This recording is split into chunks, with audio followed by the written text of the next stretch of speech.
found each other's arms for your love, all you are.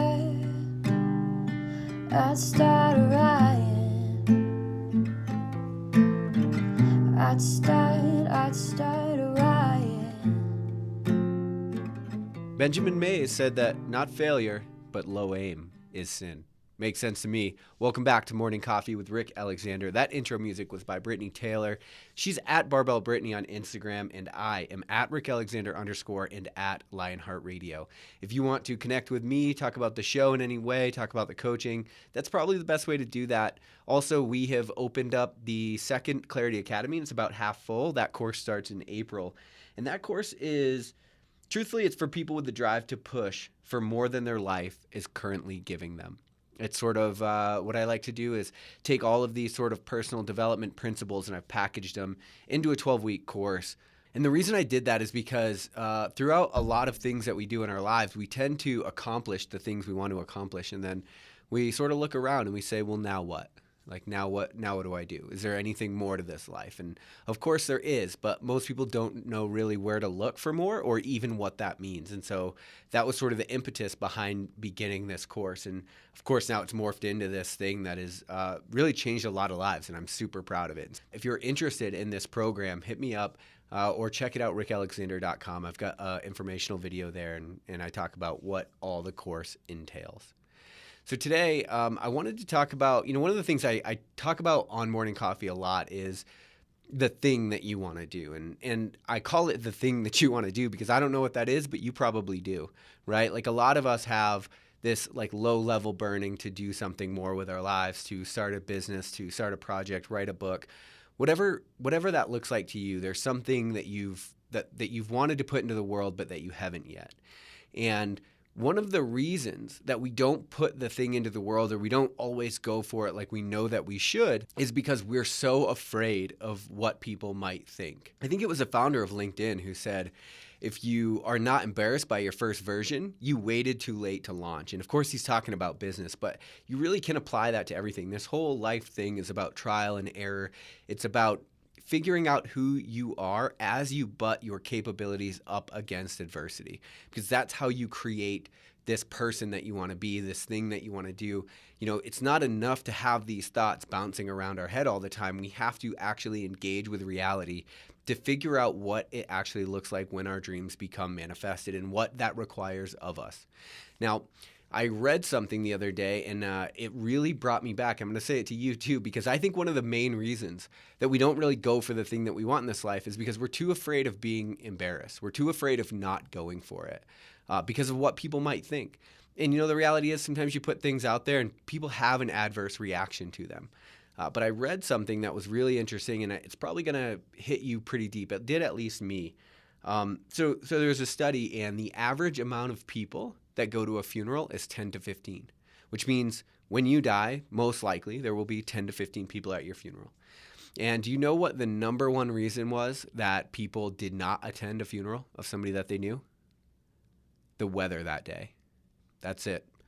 Was it raining? All your entire life, your legacy came down to what the weather was doing that day. And of course, like thinking about it that way, it can be unnerving and unsettling, right? Because you're like, well, surely my life has to mean more.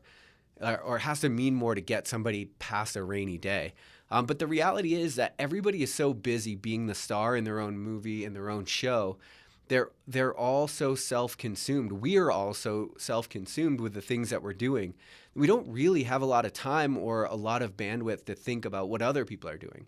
And of course, when we're the person doing something, we always think that everybody else is paying all of this attention to us. But the truth is, they're all busy starring in their own show. The truth is, if it's raining, they might not even come to your funeral. And as unsettling as that can be, it actually can be pretty liberating as well, because it means that you actually have the capability of doing whatever you want, and that not that many people are actually going to care. And I think that's something to really think about, because, again, I think the reason that we don't do things is because we're afraid of what people might think or what people might say. But the truth is that we're all sort of trying to figure this life thing out. And we all put so much pressure on our own shoulders to perform. But the reality is that a lot of people aren't paying attention because they're trapped in the exact same thing. They're trapped in the exact same feedback loop of, am I am I going to do this thing that's going to make me accepted by people? Or if I do this thing, will I not be accepted by people? And those are the thoughts that we're all having. And so we're all sort of trapped in our own silos, wondering what the other person is thinking, but the other person is thinking about themselves. And so it's really liberating because it means that you actually have complete autonomy to go out and experiment and try and forge your own character through adversity, through trying to struggle, through trying to be something bigger or better than you currently are. And I think it's important that we recognize that because, again, it is what allows us to step into a bigger life, right? We all say that comparison is the thief of joy. And I believe it because we're all so consumed with what other people are doing, and we're never comparing ourselves to who we were yesterday, only who other people are today.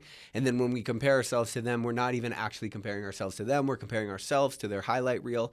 This is stuff that you guys all know, but it's also stuff that keeps us all boxed in to a smaller version of who we could be. The truth is that whatever idea you have, it probably needs a lot of forging, especially if it's a business. Like, you need product market fit. You're going to have to pivot. You're going to have to figure it out. So don't let your one idea be the barrier to entry for you. You're going to have a lot of ideas. You need to execute on your ideas to figure out if you actually are even capable of bringing those things into the market. And then beyond that, if the market even gives a shit, right? And so it's sort of like you're balancing this idea between this life that you want and the life that's going to be accepted. But the truth is, while you're figuring it out, nobody really gives a shit because they're all stuck inside of their own head wondering what you actually think about them. And then the one caveat to that is, once you spend enough time through trial and error figuring out what you really want and how to bring it to the market or whatever it looks like for you, that's when people actually care, when you actually improve their lives, when you offer them a solution.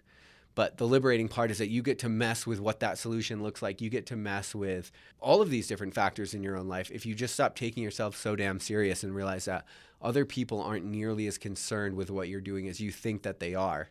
And that not only is that not a bad thing, but it's actually a good thing because it gives you great freedom of action, great freedom of mobility to mess around with different things and try different things and figure out what you want your life to look like.